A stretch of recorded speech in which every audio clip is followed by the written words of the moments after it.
नमस्कार, स्वागत है आपका हिंदी खबर में। आपके साथ मैं हूं चित्रा सिंह और बिहार की राजनीति से जुड़ी एक और बड़ी जानकारी आपको दे दें, जहां बिहार में फिर नई सरकार बन सकती है। पाला बदलकर बीजेपी संग नीतीश कुमार जा सकते हैं। सूत्रों के हवाले से यह बड़ी खबर सामने आ रही है। बता दें कि बीजेपी के साथ नई सरकार नीतीश कुमार एक बार फिर से बना सकते हैं। 28 जनवरी को शपथ समारोह हो सकता है और सुशील मोदी एक बार फिर से बिहार के डिप्टी सीएम बनाए जाएंगे। जेडीयू और आरजेडी के बीच लगातार खींचतान जो है वो जारी है। अब ऐसे में जेडीयू भी लगी हुई है कि किस तरीके से नई सरकार बनानी है और नीतीश कुमार को मुख्यमंत्री की कुर्सी पर विराजमान करना है। तो आरजेडी भी अब बहुमत को जुटाने में लगी हुई है। लेफ्ट के साथ कांग्रेस और अब कई यानी जीतन राम मांझी से भी और उनके बेटे संतोष मांझी से भी बातचीत की गई आरजेडी की ओर से और डिप्टी सीएम का ऑफर दिया गया है। लेकिन सीधे तौर पर संतोष मांझी की ओर से ये कह दिया गया कि वो एनडीए के साथ है, एनडीए के साथ है और हमेशा एनडीए के साथ ही रहेंगे। अब सवाल ये उठता है कि 243 सीटों में से 122 बहुमत की सीटें चाहिए सरकार बनाने के लिए, जो कि अगर जेडीयू एनडीए को और साथ ही साथ अगर हम को देखते हैं तो 4 सीटें हैं। लेकिन अब सवाल ये उठता है कि अगर ये पूरा फॉर्मूला फिट बैठ जाता है तो आखिरकार आरजेडी क्या करेगी। यानी एक बार फिर से तेजस्वी यादव को डिप्टी सीएम छोड़ना होगा और नई सरकार बनने जा रही है। अब देखिए, 26 जनवरी गणतंत्र दिवस का दिन है, लेकिन बिहार में अगर हम देखें तो बिहार में एक नई परेड ही चलती हुई नजर आ रही है, जहां कपकपाती ठंड के बीच में जो सियासी माहौल जो है वो लगातार बढ़ता हुआ नजर आ रहा है। और हमारे साथ इस बीच राजनीतिक विश्लेषक निरंजन पोद्दार जी भी जुड़ चुके हैं। उनसे भी सियासी समीकरण जानने की कोशिश करेंगे। निरंजन पोद्दार जी, अब महाराष्ट्र से लेकर तमाम जैसे जैसे दिन बदलते जाते हैं, नया साल आता है तो सियासी समीकरण, और अगर हम राजनीति की बात करते हैं तो अलग अलग राज्यों में सियासी समीकरण बदल जाते हैं। अब देखिए, अब आज 26 जनवरी और बिहार में तो नई परेड शुरू हो चुकी है। देखिए चित्रा जी, हमारे यहाँ कहा जाता है ना कि राजनीति के अंदर ना कोई कभी स्थायी दोस्त है, ना कहीं कोई स्थायी दुश्मन है। और जिस तरीके से अभी बिहार का जो ताजा घटनाक्रम चल रहा है, मैं बार बार अपने हर बार जब ये ऐसा प्रसंग आता है मैं बोलता हूँ कि राजनीति के अंदर भी आप जब गठबंधन बनाते हैं तो मेरे हिसाब से आपका आपसी समन्वय, आपसी भरोसा, यानी कि एक दूसरे के ऊपर विश्वास और साथ में त्याग की भावना। लेकिन यहाँ पे जब परस्पर धुर विरोधी लोगों के बीच में जब गठबंधन होता है चित्रा जी, तो आप ये मान के चलिए उस समय ना भरोसे का वहां पे कोई देखा जाता है, ना वहां पे कोई त्याग देखा जाता है। केवल और केवल तत्कालिक जो लाभ और हानि है वो देख करके गठबंधन बन जाता है। लेकिन उसकी परिणति क्या होती है, ये तमाम गठबंधन जो जिस तरीके से परस्पर विरोधी दलों के बीच में गठबंधन हिंदुस्तान का इतिहास के अंदर जो बने, उनका इतिहास आप देखेंगे, उनकी परिणति ऐसी कहीं ना कहीं हुई है। जिस तरीके से अभी बिहार के अंदर आप कह रहे कि नई सरकार, मैं तो बल्कि कह रहा हूं कि बिहार के अंदर पुरानी सरकार दोबारा से रिपीट होने वाली है, जो भारतीय जनता पार्टी और जनता दल यूनाइटेड के गठबंधन की सरकार थी। और इसके अंदर जिस तरीके से आप कह रहे हैं कि पूरे देश के अंदर, तो अभी आप ये देखेंगे कितना बड़ा 200 खरोच के साथ एक इंडिया गठबंधन बना और उसके बाद में भारतीय जनता पार्टी को कहा गया कि भाई हमारे पास 63% वोटों की ताकत है और हम भारतीय जनता पार्टी को 2024 में बहुत बड़ी चुनौती देंगे या हराएंगे। लेकिन यहाँ पे आप देख रहे हैं कि वो ताश का महल जिस तरीके से ढहता जा रहा है। उधर पश्चिम बंगाल के अंदर ममता बनर्जी जी ने जो अपनी एकला चलो की राजनीति शुरू कर दी, और इधर पंजाब के अंदर आम आदमी पार्टी कह रही है कि हम 13 की 13 सीटें चुनाव जीत करके आएंगे। और इधर अब ताजा घटनाक्रम जो बिहार इस गठबंधन का जनक माना जाता है, जो बिहार इस गठबंधन के लिए सबसे मुफीद था। ऐसा लग रहा था कि बिहार में सीट शेयरिंग के अंदर कोई समस्या नहीं आएगी, वो बिहार आज इसके जीव का जंजाल बन गया है चित्रा जी। तो ये निश्चित रूप से आपको ये चीज देखनी चाहिए कि भारतीय राजनीति कितनी जल्दी और कितनी जबरदस्त 365 के कोण में घूमती है, ये सबके सामने है इस समय। बिल्कुल, और हमारे साथ अब विश्वनाथ मिश्रा भी जुड़ चुके हैं, वरिष्ठ पत्रकार हैं। विश्वनाथ मिश्रा जी, अब बिहार में क्या हो रहा है, क्या चल रहा है, क्या होने वाला है, ये संकेत फुल मिल चुके हैं। लेकिन अब आरजेडी भी बहुमत को जुटाने में लगी हुई है। अब 122 सीटें चाहिए, अब है ही नहीं तो क्या करें। चित्रा जी, बिहार की राजनीति में फिर एक नया बदलाव आ रहा है। यूं कह सकते हैं कि इंडी अलायंस को एस्टैब्लिश करने का जो प्रयास था वो फेल हो गया है, नंबर 1। नंबर 2, आरजेडी अपने पुराने फॉर्मूले से अपनी मेजॉरिटी मेंटेन करने का एक प्रयास जरूर कर रही है, क्योंकि उनको इस बात की आशा है, विधानसभा अध्यक्ष क्योंकि उनके दल के हैं, तो उन्हें ऐसा लग रहा होगा कि शायद वो जोर जबरदस्ती या कुछ इस तरीके से जोर आजमाइश करके अपनी मेजॉरिटी प्रूव कर ले जाएं। लेकिन देखिए, अब मानना समझना होगा कि अब जमाना बदल चुका है। राजनीति में चीजों को उस तरीके से मेजॉरिटी प्रूव करने का या जोर जबरदस्ती करने का युग अब जा चुका है। आप आशा कर सकते हैं कि जेडीयू के विधायक, बीजेपी के विधायक मिल करके आने वाले समय में जो परिस्थितियां बन रही हैं उनके सरकार बनाने का है। नीतीश कुमार डेफिनेटली इस्तीफा देंगे जो परिस्थिति बन गई है। क्यों? क्योंकि दोनों के बीच में कोहेसिवनेस बिल्कुल नहीं है, तो ये सरकार के कंटिन्यू करने के कोई चांस नहीं है, नंबर 1। नंबर 2, नीतीश इस्तीफा देंगे। नंबर 3, अब ये अगली सरकार फिर से बीजेपी के साथ बनाएंगे। सवाल इस बात पे जरूर उठ रहा है कि बीजेपी ने बार बार कहा था कि क्योंकि नीतीश कुमार अनप्रेडिक्टेबल हैं, इसलिए उनके साथ नहीं जाएंगे। लेकिन राजनीति संभावनाओं का खेल है और अंग्रेजी में कहावत है, no party is a permanent friend of the other, it is their mutual interest that binds them together. इसलिए, और सवाल ये है कि क्या ऐसा इमीडिएट कारण था? तो लालू यादव जी की सुपुत्री ने जो ट्वीट किया है उससे नीतीश बहुत नाराज हैं। दूसरी चीज, क्योंकि उनकी इमीडिएट जो पॉलिटिकल रिक्वायरमेंट होती है उसके हिसाब से नीतीश चलते रहे, उनका इतिहास रहा है, उसको उसी ट्रैक पर वो चल रहे हैं, कोई नई चीज नहीं कर रहे हैं। इसलिए आप आशा कर सकते हैं कि बिहार में सत्ता परिवर्तन होगा, नंबर 1। दूसरी महत्वपूर्ण जो घटनाक्रम होगा वो ये कि वहां पर इंडी अलायंस फेल होगा।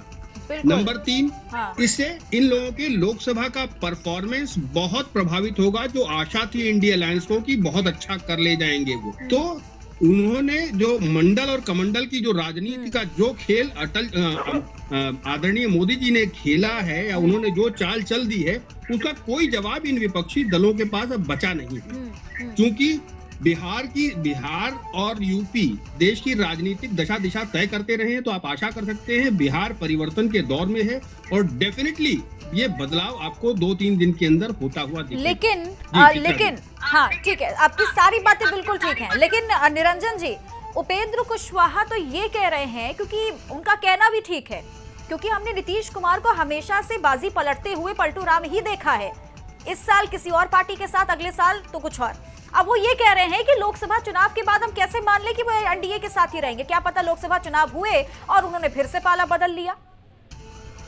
देखिए, निश्चित रूप से चित्रा जी, जब किसी की राजनीतिक विश्वसनीयता या किसी की भी विश्वसनीयता के ऊपर जब प्रश्न चिन्ह होता है तो उसके ऊपर निश्चित रूप से इस तरीके की आशंकाएं बनी रहती हैं। लेकिन यहाँ पे आपको ये चीज देखनी पड़ेगी कि अब मेरे हिसाब से जिस तरीके से नीतीश कुमार जी जब भारतीय जनता पार्टी से टूट करके और दोबारा से इन्होंने महागठबंधन के अंदर अपने आप को साझीदार किया था, उसके बाद में कुछ परिस्थितियों के अंदर बदलाव हुआ है। उस समय एक तो लालू प्रसाद यादव जी जो है वो जेल में थे और कहीं ना कहीं जो उनके सुपुत्र तेजस्वी यादव जी के हाथ में आरजेडी की पूरी कमान थी। तो अब एक तो लालू जी जेल के बाहर आ चुके हैं, तो जितनी बाजीगरी या जितनी राजनीति के अंदर जो जोड़ तोड़ या यूं कहे कि राजनीतिक कलाबाजी लालू प्रसाद यादव जी जानते हैं, शायद तेजस्वी यादव के अंदर उसका 10% भी नहीं है।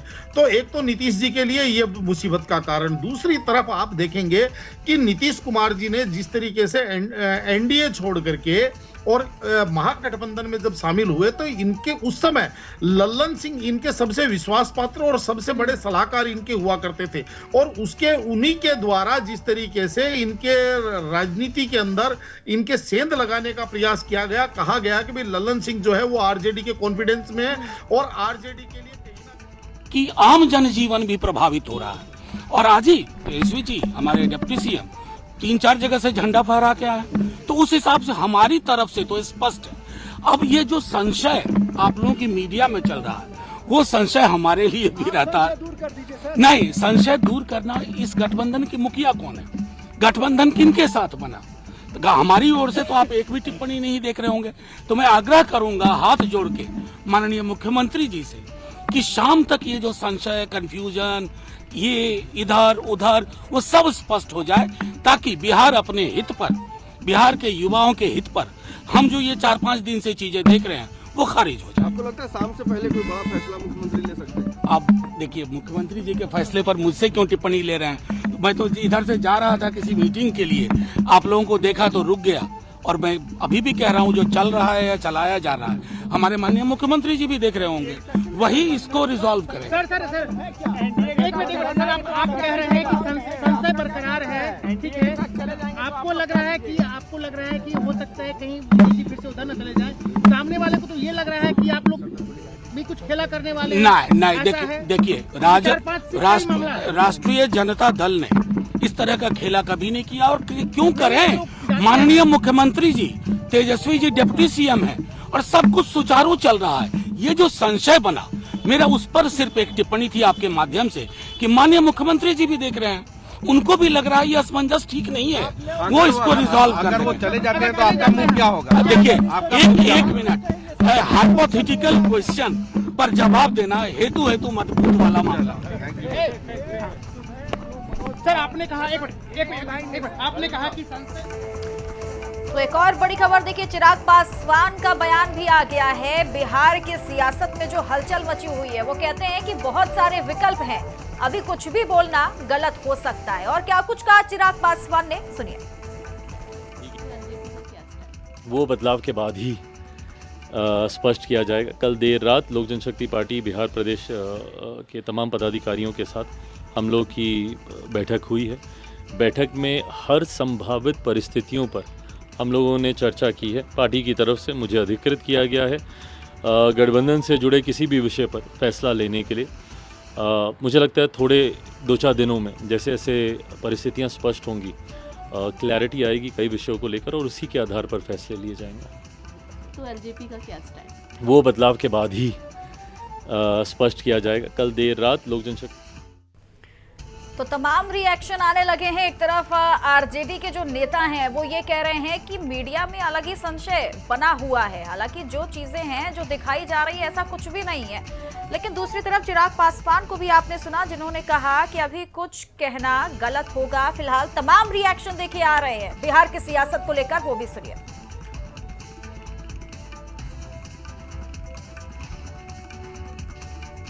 बिहार के अंदर राजनीतिक अस्थिरता है, पूरी तरह से जो अराजकता का माहौल है, उस अराजकता से मुक्ति के लिए भी, और केंद्र हमारा सक्षम नेतृत्व केंद्र क्या निर्णय करती है वो भविष्य में पता चलेगा, अभी अस्पष्ट है। ये देखिए, मेरा सामूहिक सक्षम नेतृत्व का डिसीजन बीजेपी के हर कार्यकर्ता स्वीकार करता है, और जो भी निर्णय होगा बड़ी परिपक्वता से और बड़ी सोच समझ करके। यह बात तो सही है कि जहां है वहां नीतीश जी काफी परेशान हैं, दमघुटन की स्थिति में, इसलिए वहां से निकलना चाहते हैं। लेकिन भारतीय जनता पार्टी में आएंगे, अगर गठबंधन के साथ आएंगे तो फिर लोकसभा चुनाव के बाद रहेंगे साथ में कि नहीं रहेंगे, यह भी एक बड़ा सवाल है। इन तमाम सवालों के मद्देनजर अब चीजों का आकलन करना पड़ेगा, देखना पड़ेगा।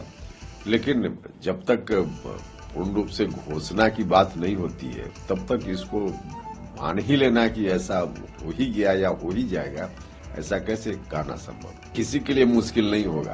अब जो भी स्टेप नीतीश जी लेंगे, उनकी मुश्किल उनके लिए और मुश्किल होगा आगे आने वाले दिनों में। वो चाहे इधर रहे उधर रहे, बाकी हम लोग के लिए क्या मुश्किल है? हम लोग के लिए कोई मुश्किल नहीं। इसके बारे में बहुत दिन पहले तो नहीं, हाल ही में हमने ऐसा कहा था कि 20 जनवरी के बाद 30, 31 तक, 25 तक कुछ न कुछ बिहार में परिवर्तन होगा। और उसका आधार यही था कि गत दिनों में नीतीश कुमार राजद के खिलाफ बहुत सारी बातों को कहने का उन्होंने काम किया है, चाहे लॉ एंड ऑर्डर की बात हो, विकास की बात हो, या फिर परिवारवाद की बात हो, तो ये सारी बातों से हम कयास लगा रहे थे कि अब इन लोगों का साथ चलने वाला नहीं है, और वही बात परिलक्षित हो रही है। तो अब कब होगा दिन नहीं कर सकते हैं, समय नहीं कर सकते हैं, लेकिन अंदाज लगाते हैं कि अब बहुत दिन तक इन लोगों का जो गठबंधन है नहीं चलेगा। तो चलिए चर्चा में फिर से वापस आते हैं। हालांकि समय मेरे पास कम है, मैं चाहूंगी कि जल्दी जल्दी से विश्वनाथ मिश्रा जी और निरंजन पोद्दार जी, आप दोनों लोग अपनी बात पूरी रखिएगा। निरंजन जी, पहले आपके पास आ रही हूँ। अब बात ये कही जा रही है कि सीएम फेस को लेकर दांव फंसा हुआ है, क्योंकि नीतीश कुमार चाहते हैं कि वो फिर से मुख्यमंत्री बने, लेकिन बीजेपी चाहती है कि नहीं, इस बार बहुत हो गया, अब को सीएम नहीं बनाया जाएगा। चलिए ठीक है, लोकसभा चुनाव तक आप सीएम रहिए, फिर उसके बाद कोई नया फॉर्मूला तलाशेंगे। देखिए चित्रा जी, निश्चित रूप से आपको मैं बताऊं, भारतीय जनता पार्टी हर परिस्थिति और हर स्थिति से निपटने के लिए सक्षम है। और भारतीय जनता पार्टी जिस तरीके से अप्रत्याशित फैसले करती है, ये सभी के सामने है, वो स्वयं की पार्टी में भी और गठबंधन की राजनीति के अंदर भी। आपने देखा होगा कि जब महाराष्ट्र के अंदर जब वहां पे सत्ता परिवर्तन हो रहा था, तो सबको लग रहा था कि फडणवीस जी दोबारा मुख्यमंत्री पद की शपथ लेने वाले हैं, लेकिन भारतीय जनता पार्टी ने अप्रत्याशित फैसला लेते हुए फडणवीस जी को उप मुख्यमंत्री और एकनाथ शिंदे जी को मुख्यमंत्री वहां पे नामित कर दिया था। तो यहाँ पे भारतीय जनता पार्टी मेरे हिसाब से इतनी रिजिड नहीं रहेगी, क्योंकि भारतीय जनता पार्टी को ये चीज समझ में आ रही है कि 2024 का चुनाव जिस तरीके से भारतीय जनता पार्टी के लिए एक चुनौती नजर आ रहा है, बिहार के संदर्भ में बात कहूं, और बिहार के साथ साथ बिहार की 42 सीटों के साथ साथ कम से कम 20-22 सीटें पूर्वांचल की ऐसी हैं जो इस राजनीति से प्रभावित होती हैं। तो भारतीय जनता पार्टी उनको देख करके मेरे हिसाब से कहीं भी रिजिड नहीं होगी। और जिस तरीके से फॉर्मूला भी देखना है, सियासी समीकरण भी देखना है कि चुनाव में कोई लापरवाही ना हो। लेकिन विश्वनाथ मिश्रा जी, ऐसी क्या मजबूरी है बीजेपी की और जेडीयू की भी, चाहे कुछ भी हो जाए, इतने विवादित बयान दे दें, लेकिन भाई चुनाव जब भी आए, कुछ भी हो, तो जेडीयू एनडीए को साथ आना ही आना है। कोई मजबूरी है क्या? चित्रा जी देखिए, राजनीति में सभी चीजें बहुत अनप्रिडिक्टेबल होती हैं, और इमीडिएट जो इंसिडेंट्स होते हैं उनकी एनालिसिस करके और राजनीतिक लाभ हानि पैरेंट पर निर्णय दिए जाते हैं। तो इसलिए हम ये कह सकते हैं कि ये जो परिस्थितियां हैं, इसमें बीजेपी डेफिनेटली अपना तात्कालिक जी बोलिए, बीजेपी अपना तात्कालिक जो निर्णय लेने जा रही है, वो कम से कम पार्टी हित में होगा और राज्य के हित में होगा। इसमें कोई रिजिडिटी की स्थिति नहीं होगी। निरंजन जी ने भी कहा रिजिडिटी की संभावना नहीं है, लेकिन इतना तय है कि बीजेपी, क्योंकि देखिए जेडीयू का जो ग्राफ है वो बहुत तेजी से डिप्लीट हो रहा है। उसका जो 12% वोट शेयर था, जिसके दम पर अब तक उन्होंने राजनीति में अपने आप को स्थापित करके रखा है, वो बहुत तेजी से डिप्लीट हो रहा है। उसका नुकसान उन्हें आगे आने वाले समय में मिलना है, लेकिन तत्काल ये मान सकते हैं कि लोकसभा चुनाव तक उनको BJP as it is position में। बिल्कुल, लेकिन अब लोकसभा चुनाव हो या फिर 1 से 2 दिन के बाद हमें देखना होगा कि आखिरकार बिहार की सियासत में कितना बदलाव आने वाला है। आप दोनों का बहुत बहुत शुक्रिया मेरे साथ जुड़ने के